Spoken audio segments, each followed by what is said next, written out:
Assalamualaikum warahmatullahi wabarakatuh. Selamat pagi, selamat siang, selamat malam. Perkenalkan nama saya Dani Setiawan, perwakilan dari kelompok Dani Setiawan dan Purwanto sebagai pelengkap UAS ujian akhir semester ganjil rekayasa nilai dengan dosen penguji Bapak Doni Priyosuseno STMT. Analisis SWOT pembangunan Masjid At-Taqwa. Pendahuluan. Nilai waktu semakin menjadi elemen kritis dalam proses pelaksanaan sebuah proyek. Setiap proyek konstruksi selalu dihadapkan dengan parameter penting penyelenggaraan proyek yang sering dikenal sebagai sasaran proyek.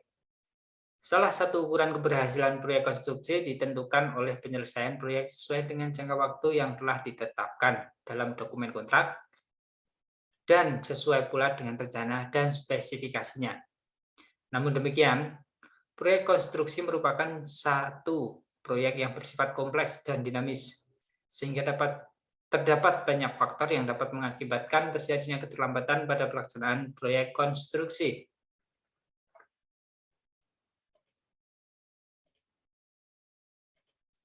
Yang kedua, latar belakang yang melatari belakangi analisis SWOT pembangunan Masjid At-Taqwa. Pelaksanaan proyek pembangunan Masjid At-Taqwa Kudus pada pekerjaan struktur dimulai tanggal 15 Januari 2020 dengan waktu penyelesaian selama 283 hari atau direncanakan selesai pada tanggal 9 Desember 2021. Namun mengalami keterlambatan pada pelaksanaannya. Faktor tersebut adalah labilnya kondisi tanah dan dekatnya dengan permukiman warga sehingga perlu adanya analisis SWOT. Selanjutnya permasalahan. Permasalahan tersebut adalah labilnya kondisi tanah dan dekatnya dengan permukiman warga. Dan selanjutnya metodologi. Metode SWOT merupakan identifikasi berbagai faktor secara sistematis untuk merumuskan strategi berdasarkan logika yang dapat memaksimalkan kekuatan, peluang, dan secara bersamaan dapat meminimalkan kelemahan dan ancaman.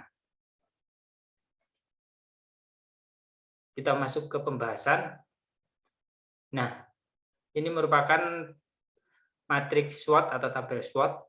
Di sini permasalahan pemasangan retaining wall dan pemadatan tanah. Untuk yang pertama, keamanan bangunan lebih terjaga, treatnya tanah yang sangat labil, pembangunan masjid dengan permukiman warga. Yang ketiga, bisa runtuh jikalau sembarangan mengerjakan.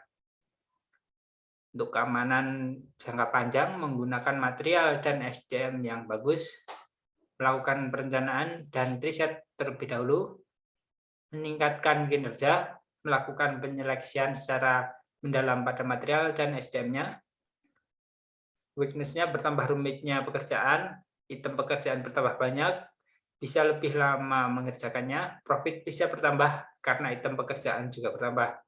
Pekerjaan harus berhati-hati dan teliti, perlunya pengawasan yang ketat. Untuk analisis diagram Pareto berdasarkan bobot di RAB, untuk pertama RAB kawasan, itu pekerjaannya, bobotnya 10,11%,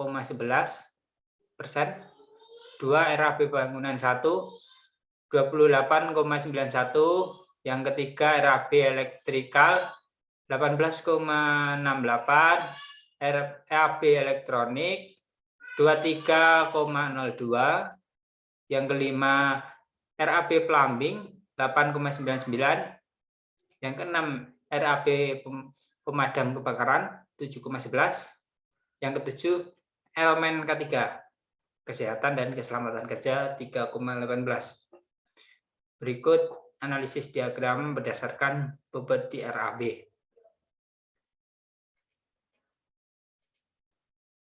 Untuk kesimpulan dari permasalahan tersebut, berdasarkan hasil analisis SWOT pembangunan Masjid At-Taqwa, dapat disimpulkan bahwa yang pertama, tanah yang labil perlu adanya pengurukan dan pemadatan guna mengurangi risiko amblasnya pondasi. Yang untuk permasalahan yang kedua, berdekatannya proyek pembangunan masjid dengan permukiman warga, maka perlu adanya pembangunan retaining wall guna menahan tanah agar tidak longsor yang mengakibatkan kerusakan rumah warga. Dan yang terakhir, penutup, terima kasih kepada teman-teman, rekan-rekan yang telah menyimak video pembahasan saya dari kelompok Denny Setiawan dan Purwanto. Assalamualaikum warahmatullahi wabarakatuh.